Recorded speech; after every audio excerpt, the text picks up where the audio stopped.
close to the room, and I'm interviewing Stephanie Raison, one of the organizers of this exhibition. No? And you, if I'm not mistaken, you are Australian, your origin. And my first question is, how come are you so far from Australia? What is happening here in Frosinone? Well, I'm here in Frosinone today we're here in Frosinone today because I've decided, together with Mimmo Ciaramella, Antonella Ricciotti, to have an exhibition here to give some donations to an association called Posti alla Viinahalli, who have a mission and a center in the south of India, which we visited last year, and we'd like to collect some donations for them, to support them. If you have a look over here, you can see some of the pictures that we took when we were there, and which represent the work that Alla Viinahalli does in south of India. Oh yes, but most of these pictures, were taken from you. Yes, because you are both journalist, reporter, and photographer, no?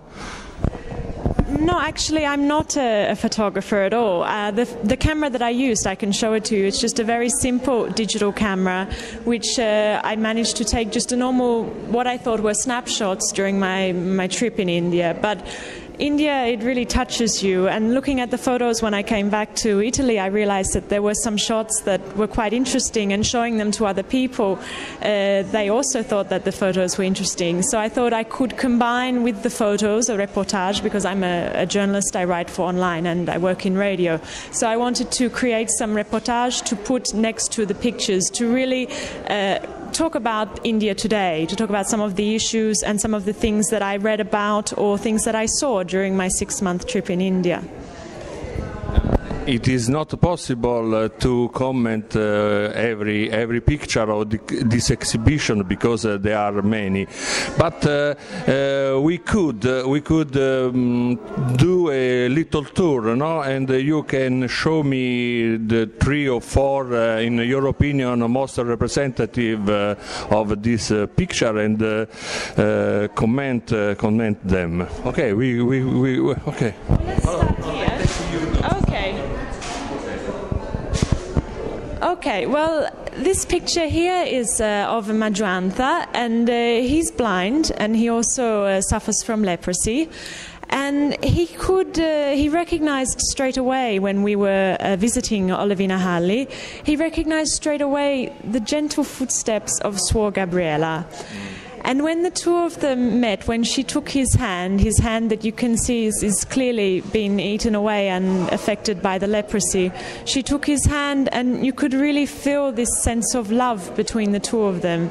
The fact that this person, although blind and suffering from leprosy, he knew that he had somebody who was taking care of him, somebody to look after him, and somebody to give him a hand. Here you can see some other pictures. This is the women's dormitory in Alla Viinahalli. It's really, when we arrived there, they were so happy to see us, so happy to have visitors, and they were just really joyful. The women were just so happy to see us, very lovely. They wanted to hug us and to take photos with us. Okay, are there two?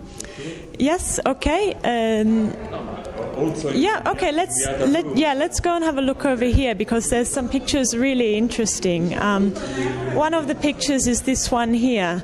This is of a sadhu. Now, you can't... When I took this photo, I was just really emotional, because I was really excited. I saw this image from far away, and it was just so spectacular, so touching, that I didn't know if I could take the photo or not, because I'm not a photographer. So just by chance, I managed to snap the shot. And we're not sure if this sadhu, if he's dead or if he is resting because he has been meditating too much. It's a little ironic. Yes, it is a little ironic. But the truth is that nothing. He was sleeping probably. Yes, no, we know that he was sleeping because we saw him the next day walking around. But he's a religious holy man in India, and they often go without food or spend many days without eating and go into meditative trances. Okay.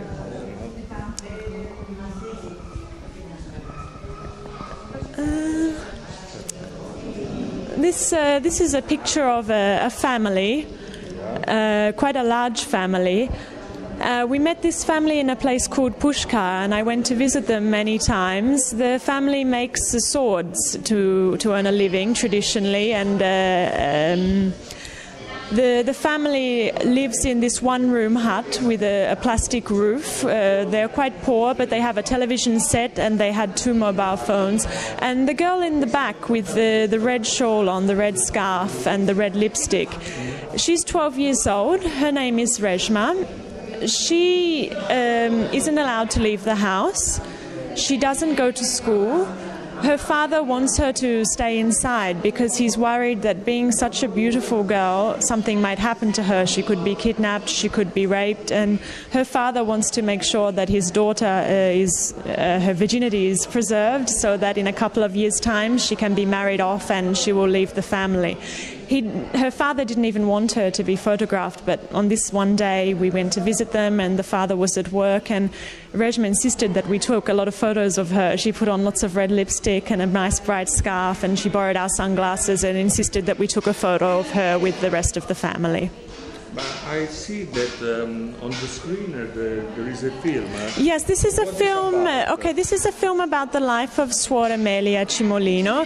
She's the nun, the sister who founded this association, the mission or the center called Olavina Halli. It means Centro d'Amore, Center of Love, in Mangalore in the south of India. She founded this center in 1974, and it's the place where there are over 100 people living at the moment. Some of them have leprosy, some of them have had AIDS, others are poor or just needy people in the area. And when I visited this center, I really felt a sense of love amongst the people there.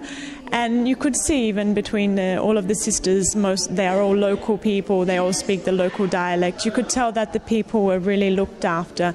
So we had such a strong feeling and impression there that that's the reason that we decided to open this exhibition to the public and to invite people to offer donations that will be sent to the association. We've all donated our time here for free, along with the support of our partners and the Frosinone City Council. And we hope that everybody can, in the spirit of this Suor Amelia, who went in 1974 to India in the middle of the jungle, created this village of love where so many people are being looked after today, and we hope that their work will continue. Yes, allora, we can comment another picture. So. Okay, you can choose one. It's okay. Which one you think is interesting? Very.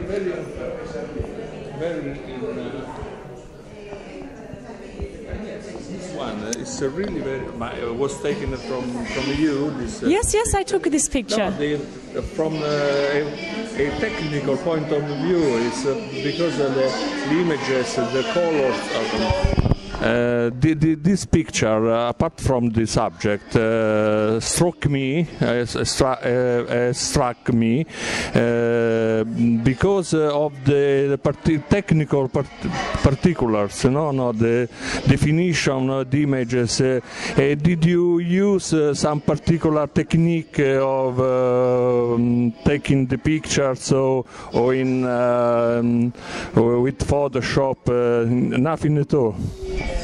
Actually, the digital camera did everything for me. I didn't do anything. The children asked me to take their photo.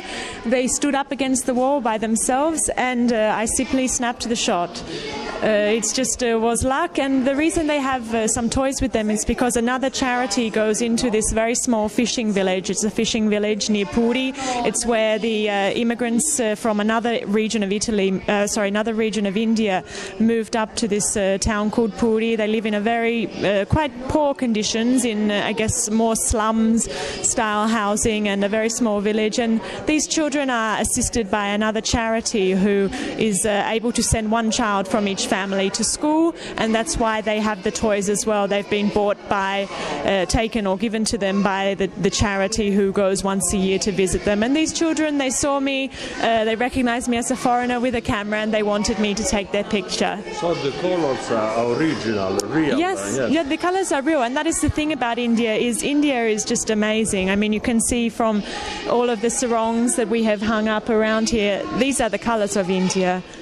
Wherever you go in India, there is color. There's colors that you don't see in other countries. When you come back to Europe, you really notice the difference. Everybody's wearing black, white and grey. But in India, every color is okay. I thank you very much.